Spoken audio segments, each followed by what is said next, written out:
The year is 1500. We are in Venice, the Most Serene Republic, La Serenissima, the single richest and most extraordinary city in all of Europe. It is a city that should not exist. It is built upon the water itself, raised on millions of wooden piles driven deep into the mud of a shallow lagoon, a glittering jewel box of marble palaces floating on the sea. It has no king, it has no walls, it has no fields, and yet it has grown impossibly rich by mastering the one thing that matters most: trade. Venice is the great hinge between East and West, the gateway through which the spices, silks, and treasures of Asia flow into Europe, and every crate that passes leaves a portion of its gold behind. And you are not a gondolier, or a glassblower, or a sailor. You are a patrician. Your family name is inscribed in the sacred golden book of the nobility. You are one of the merchant princes who own this floating empire. Using advanced AI trained on the surviving palazzi of the Grand Canal, the meticulous records of the Venetian state, the account books of its merchant houses, and the writings of those who walked its bridges, we have reconstructed a single day in the life of Venice's ruling elite. Step into the gondola, but understand the first rule of this city. Here, unlike anywhere else on Earth, the greatest power is the power to remain unseen. At Versailles, the ultimate luxury was to be seen, to stand in the king's gaze. In Venice, it is precisely the reverse.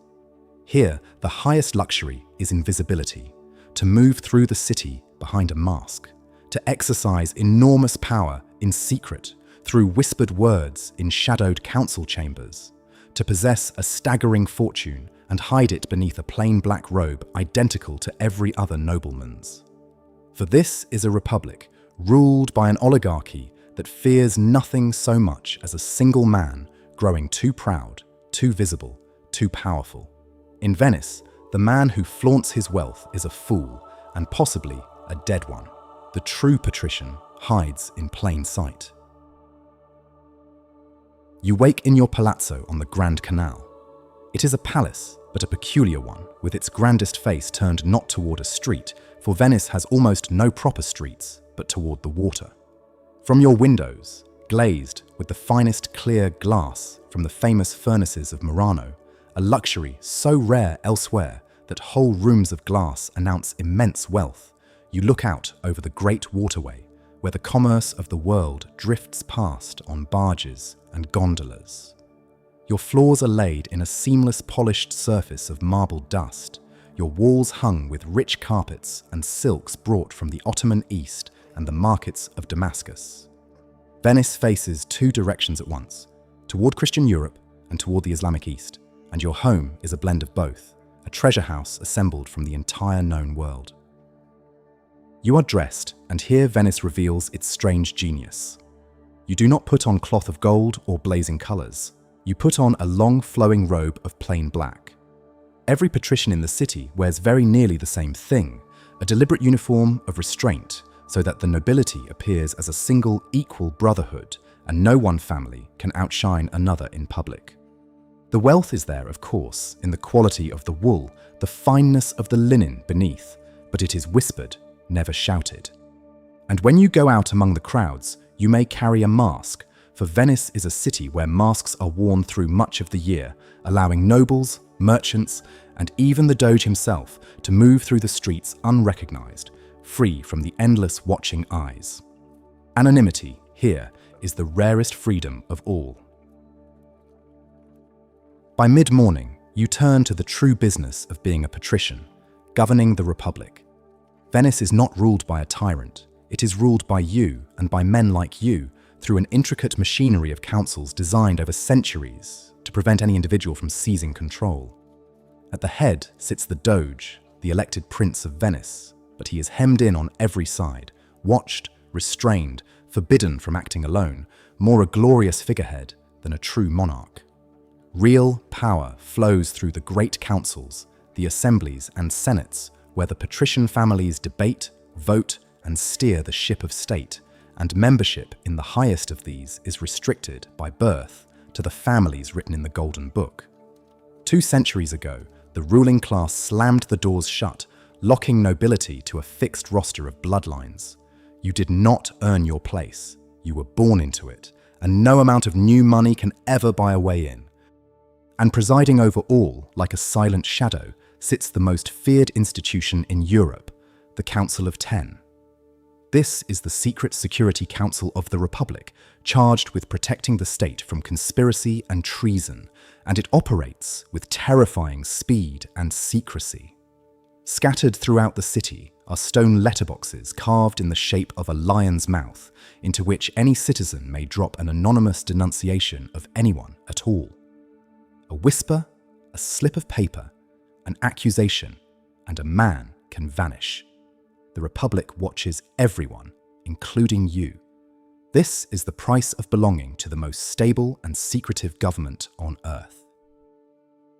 By late morning, you attend to the source of all your wealth, the sea and the trade it carries. You are, at heart, a merchant, and there is no shame in it here. In Venice, unlike the proud landed lords elsewhere, commerce is the noblest pursuit of all. Your agents and partners report from the counting houses near the Rialto, the beating commercial heart of the city, where bankers, brokers, and traders from every nation haggle over cargoes worth fortunes. Your wealth rides on the great merchant galleys that sail in state-organized convoys to Alexandria, to Constantinople, to the ports of the Levant, returning laden with pepper, cinnamon, nutmeg, and cloves, the spices that Europe craves and will pay almost any price to obtain. The right to sail these galleys is auctioned by the state to patricians like you, and a single successful voyage can multiply a fortune. But the risk is real. Storms, pirates, and war can send a ship and all its riches to the bottom of the sea, and with it, a year's profit. To spread that danger, patricians pool their money into shared ventures, each investor taking a slice of the risk and a slice of the reward, an ingenious early form of the partnerships that built the modern world of finance. And behind it all stands the wonder that makes Venetian power possible, the arsenal. It is the largest industrial complex in the world, a vast state shipyard where, using assembly line methods centuries ahead of their time, Venice can build and outfit a war galley in a single astonishing day. This is the engine that protects your convoys, guards your empire, and makes a city of mudbanks the master of the Mediterranean.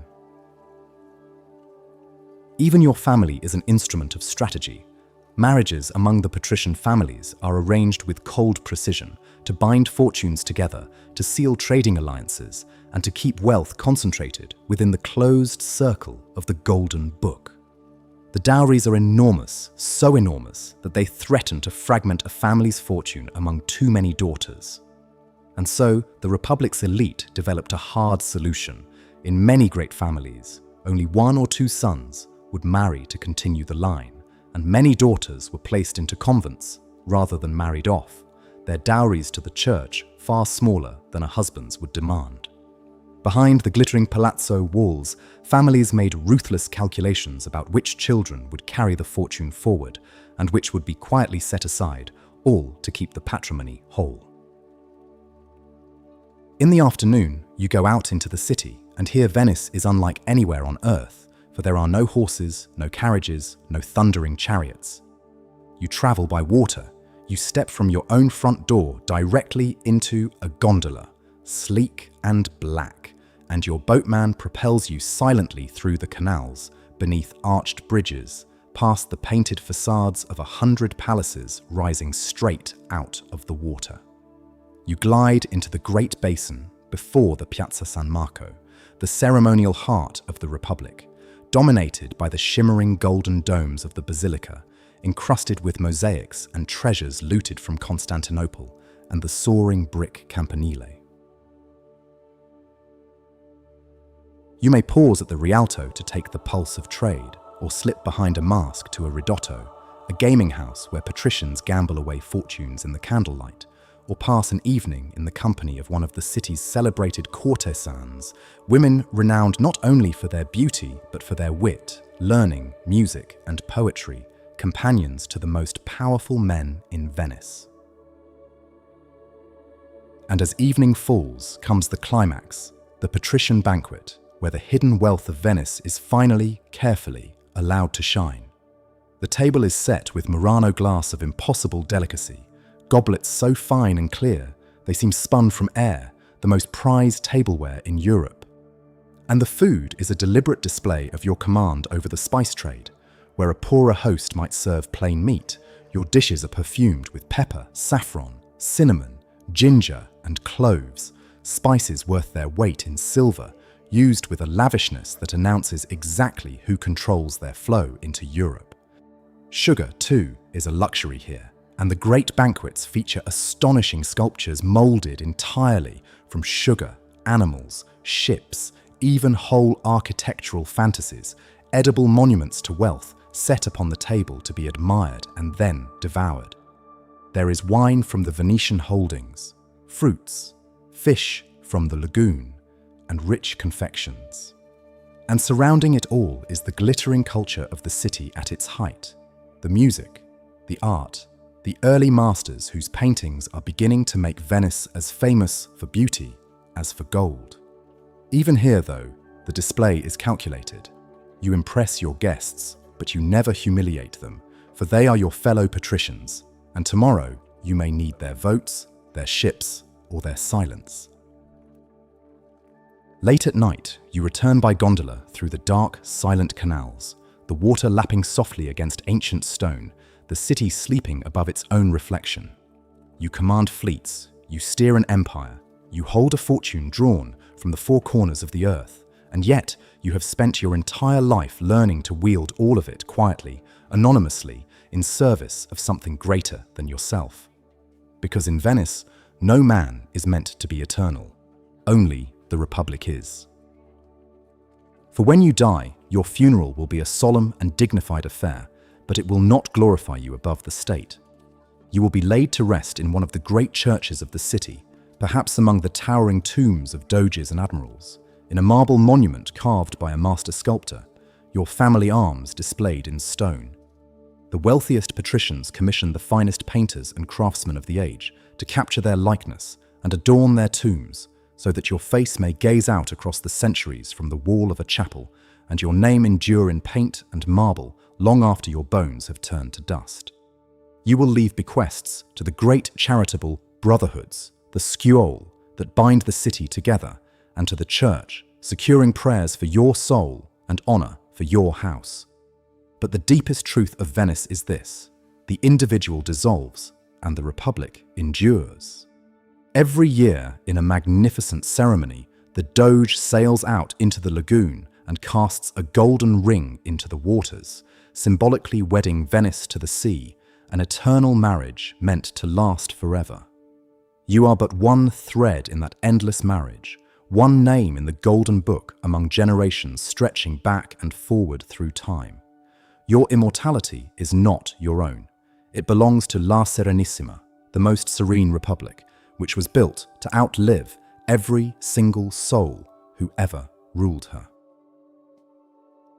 That was the life of Venice's ruling elite in 1500, a life of immense secret wealth, of power wielded in shadow and silence, of merchant princes who dressed in plain black, hid behind masks, and quietly governed a floating empire that bridged two worlds. They proved that the greatest power need not shout, and that a city built on mud and water could become the richest jewel in Europe.